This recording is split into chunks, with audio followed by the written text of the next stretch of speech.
All right, what's up, guys? Welcome back. It's Troy D. Welcome back to the channel.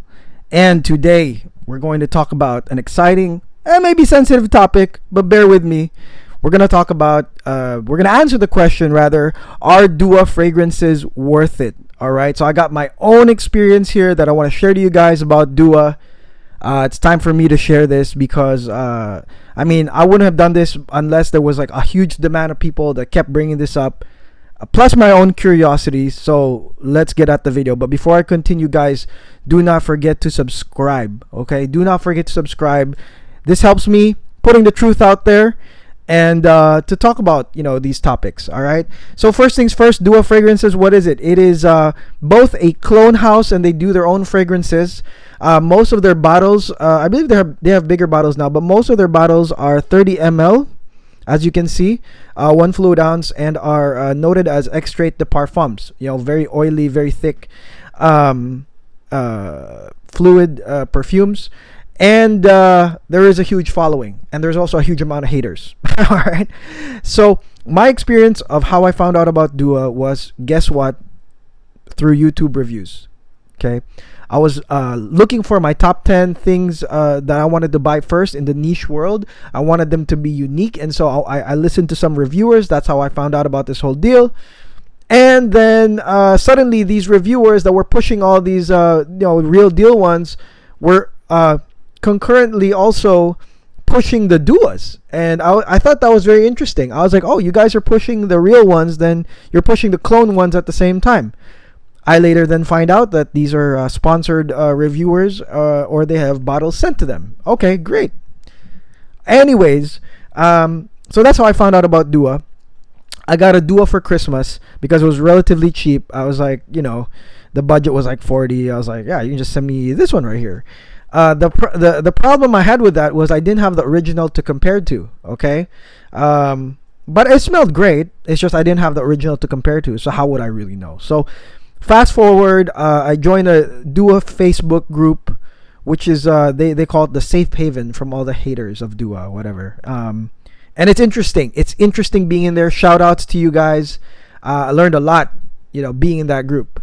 So anyways, fast forward to today.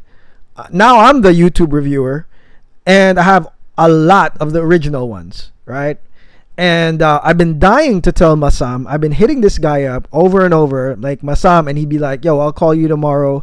Yes, we'll talk tomorrow." And I'm just telling him like, "Yo, everybody's been hitting me up saying, they want to really compare the real thing with what you have." And the thing is that he lives in the same city as I am, so I actually offered to just, dude, can I just go there and just try it out over there? If you want, I can just borrow the bottle, try it out, and return it to you, whatever. So he has been telling me, he's responding though. He has been telling me he'll hit me up, but nothing has materialized yet. So I don't know what's the deal with that, but I'm just gonna assume this guy's really busy. Anyways, fast forward.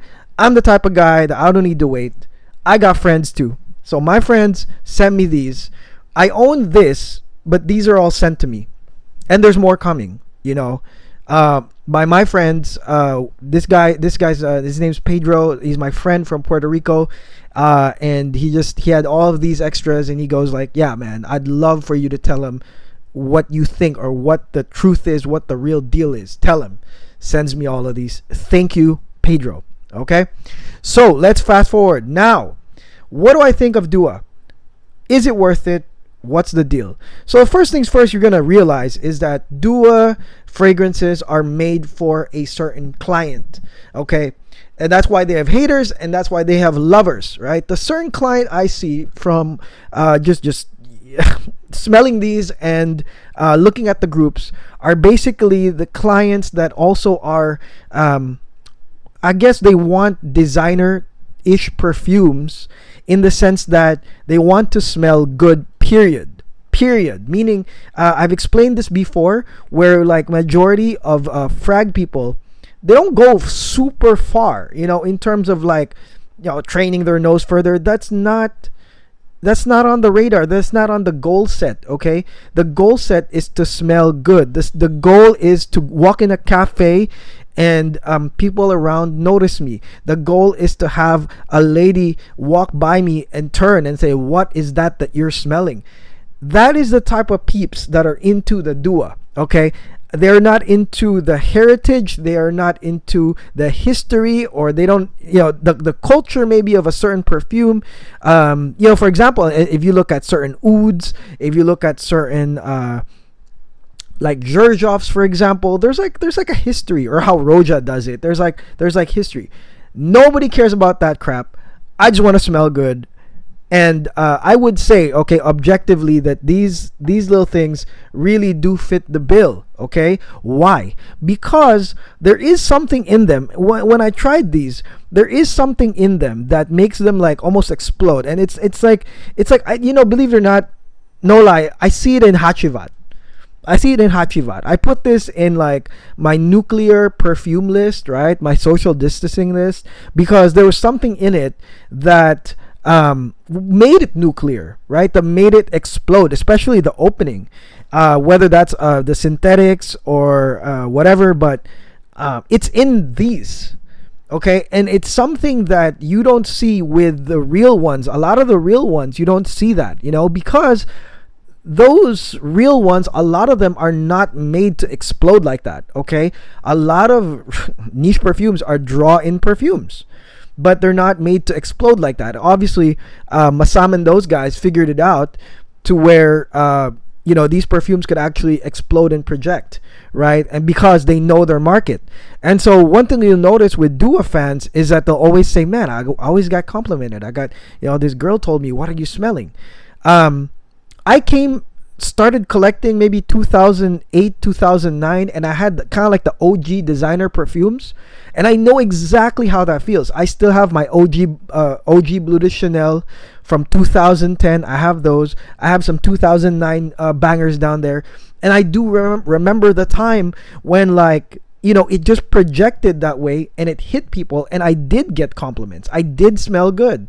And so this is kind of like a reiteration to me of kind of like that period of just smelling good, hitting people while you are doing your normal day-to-day, and you will get the compliments. And I can also see why some people don't like the kind of like that projection manner of the duas, because some of it could be a headache for some people. Some of the kind of like the synthetics that project perfume more, some people hate that. I'm just talking about the new age of collectors. Now, a lot of the people that are involved in fragrance and fragcom and in Dua are all about, really smelling good, projecting. Really reminded me of 2009, 2008. But like even Hachivat, which is, a lot of people are calling this legendary, there are some people that still don't like it, right? Because there's something about it that, for me, it's tolerable, but there is something about this that it doesn't like cause a headache, but you just know it smells unnatural. Okay, that's just me. All right, but it is in these duas. Because it's created for that market. So when I sprayed the Casino Elixir, for example, yes, I did get that waft of like, there goes the Aventus, right? Easiest thing to clone. But then I was like, where's the Baccarat? The Baccarat that I know, and I know I own the original extrait. I couldn't find it until the dry down. So that was interesting. So this was like, Aventus open, Baccarat dry down. All right, that's interesting. That's really interesting. And that, again, dude, you can't go wrong. You're gonna get compliments without a doubt, because it's made for that kind of like that explosion. If you spray this on yourself, it's pretty oily. Like I said, it's very different. When you spray it on your hand, you'll see how oily it kind of is, because of the mix. And so yeah. Now let's look at the pricing. The pricing of this is, like I said, 50 to 60, right? The phenomenon I'm seeing that is so shocking, all right, is that I see Dua fans purchase higher amounts or drop more money than me and most of my friends that are just buying the regular ones, but we're buying it like one by one. I have never seen, guys, no joke, $700, $500, $300 dropped on a bunch of duos at one time. And so, man, that is a phenomenon. I gotta hand it off to those guys, Masam and them. Tip my hat, because I was like, this is going beyond the argument that this is a cheap thing, or this is like something that will save you money. Not really, because these guys are dropping huge amounts of money. You know, they could have purchased like a super duper holy grail at this point, but they choose to drop it on Dua. Interesting phenomenon, right? So a lot of these Dua collectors, they love to collect only Dua, matter of fact. And believe it or not, some of my my swaps, when I've swapped perfumes, it's been with people that have Dua or want Dua, and they want my perfume, or they want my Dua in exchange for a niche perfume. Awesome, right? So I've done a few deals that way. All right, but a lot of owners of Dua just love Dua, period, and they just own almost all Dua. They don't have the real deal, right? So what am I getting at here, right?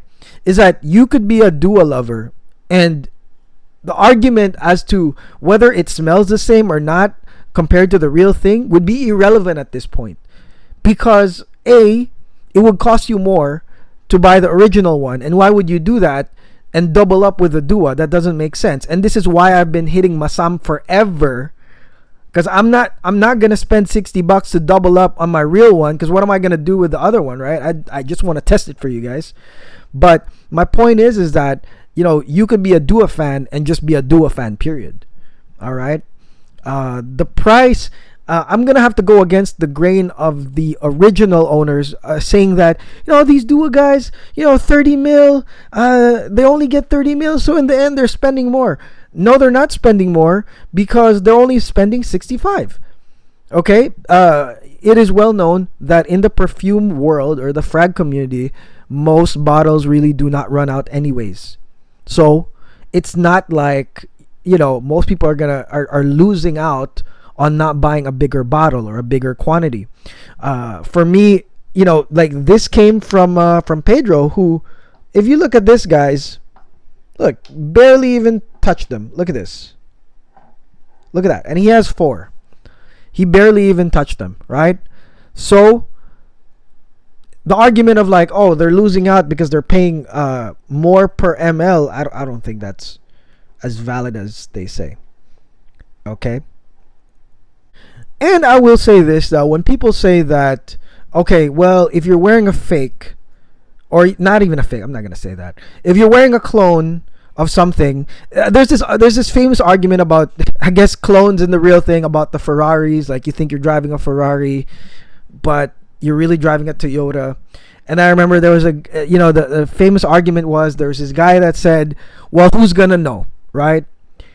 He's actually correct. Who's gonna know? Because majority of people out there don't know anything. The girls don't know anything. And even if they ask you, and even if you say casino elixir, they're not gonna Google that right in front of you, and they're gonna say like, no, this is not the real deal. They're not gonna do that. They're gonna say, oh, that's nice. It's really nice. You know, he's kind of correct. The guy that argues that who's gonna know is kind of correct. But there is also another argument, which is, who's gonna know? You're gonna know. You're gonna know. You, the owner, are gonna know. Okay, and that's, I mean, I own a lot of genuine fashion things, genuine shoes. I know a lot of people that buy fake shoes or fake clothes, fake bags, right? They're gonna know, though. They're gonna know. In their heads, they're gonna know. And there's a difference in confidence level on that, of knowing that you know it's the real deal, and somebody that's wearing it and saying, I can never get into the Aventus Baccarat conversation because I own Casino Elixir. You get what I'm saying, guys? So what I'm saying is that if you are in the argument of who's gonna know, what matters is I smell good and I hit them hard with the projection of these guys, then you are bound to use Dua. You're gonna love Dua. You won't have a problem with Dua. And if you are the type of person where, you know, it is important for me to know the real thing, because of course that real thing was made by the creator behind it, who had his own non-fragcom way of creating the fragrance. It is a perfumer's creation. Then you're gonna go with the real deal, knowing that you have the real deal. You're gonna own Aventus, you're gonna own Baccarat, you're gonna own all these other things because you are on that train of thought. Okay? I'm not saying one or the other is correct, but I'm just bringing it up here because this is the common argument brought out by these two. Okay?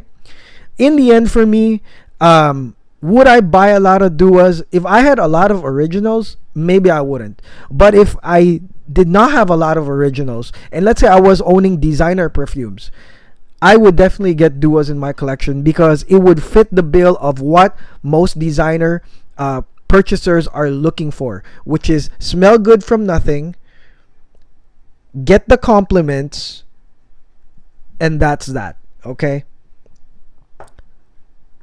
That will fit the bill for you guys. All right? But other than that, I believe that Dua Fragrances does exactly what it does exactly what is advertised, which is hits people strong, smells very appealing, right? And people will not spend more than $65 for them. Those are the pros that I see with Dua. And I can see that if you don't own the originals, if you don't understand how the originals are made, you can just end up with these flat out and keep collecting them and be very happy with them. Okay? So those are my thoughts on Dua. Let me know on the comments what you think. Just don't be haterish. If you don't like it, just don't disrespect, but just respectfully say if you disagree or you agree. Okay? And I hope you guys understand that what I'm trying to do here is to just really find out what the phenomenon is. All right. And again, this is a call to Masam Raza, who is my neighbor somewhere here in LA. I've been telling him, man, dude, I need access to those ones that smell like the real ones because I would love to try them on because obviously there are a lot of people that are buying the duas without knowing what they are. So I'm letting you know, man. Hit me up. I'm hitting you up again today. You told me you were going to call me yesterday, but call me and we'll talk. All right? So that's it, guys. Hopefully you enjoyed this dissection. Don't forget to subscribe and watch all our videos. All right? Until then, this is Troy D. I'll talk to you guys. Peace out.